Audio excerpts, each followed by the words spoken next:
Recently, napansin po natin ang para-paraming gumagamit ng wangwang sa kalsada. Kaya dapat po nating alamin sa ating mga commuters at sa mga motorista kung dapat na bang ipagbawal ang paggamit ng wangwang. Kayo po ba ipabor na gamitan ng wangwang ng kahit sino lang? Nako, talagang napakalaking problema yan. I think nung panahon pa ng dating Pangulong Noynoy Aquino, pinag-usapan na yan. Actually, nung pagkaupo niya, yan yung naging tatak niya na ipagbabawal niya na raw ang paggamit ng wangwang.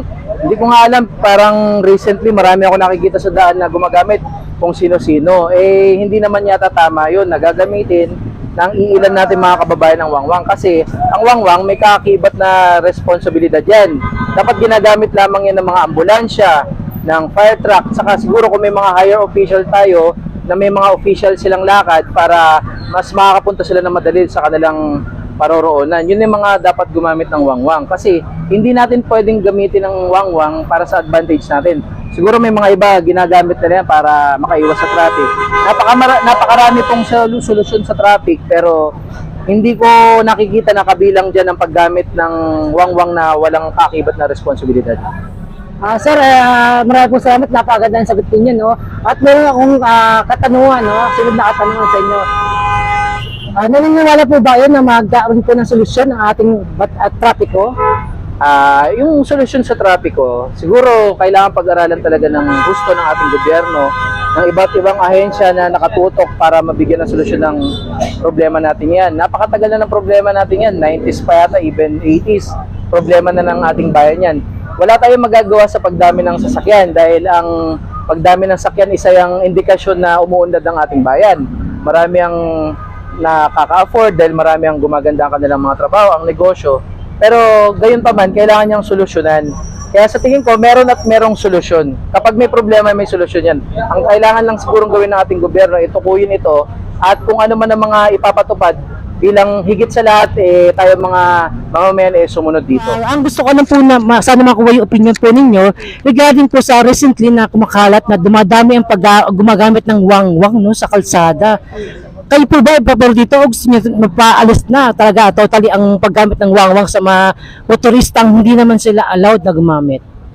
Para sa akin po, sorry sa mga motorista na para sa akin naman po, pwede lesson lang.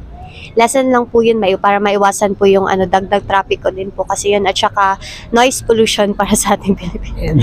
Noise pollution sa kalsada kasi marami pong may mga motorista kasi na hindi responsable sa kanilang sa kalsada. Yun lang po. Sa tingin mo, sino lang po ba dapat ang gumagamit ng wangwang? Para sa akin, yung gumagamit lang dapat is yung dapat may may government, yung mga government officials, yun po. Maraming po salamat sa inyong napakagandang mga kasagutan regarding sa aking mga katanungan. Salamat po. Thank you so much and magandang hapon. Thank you. Good afternoon po, ma'am. Ano pangalan po ninyo? Ako po si Lucy Arcada. Ma'am, matanong ko lang po kayo regarding po sa issue ng wangwang, no? Ano po opinion nyo? Kailangan na po ba tanggalin ang wangwang o hindi? At bakit po? Para sa akin po, hindi po natin tatanggalin para po sa mga emergency vehicles lang po ang kailangan gumamit ng wangwang. Tulad po ng mga ambulance, fire truck, tsaka yung mga police, pwede rin silang gumamit ng wangwang for the emergency reason. Pero sa mga politiko po, kailangan po yung mga higher rank lang po ang gumamit ng wangwang for emergency reason din po. Ayon sa mga motorista, bawal po talaga gumamit ng wangwang. Kasi dapat po lahat tayo pantay. Para sa mga servant na gumagamit sa kalsada, na bawal po yung wangwang na hindi ka naman allowed na gumamit.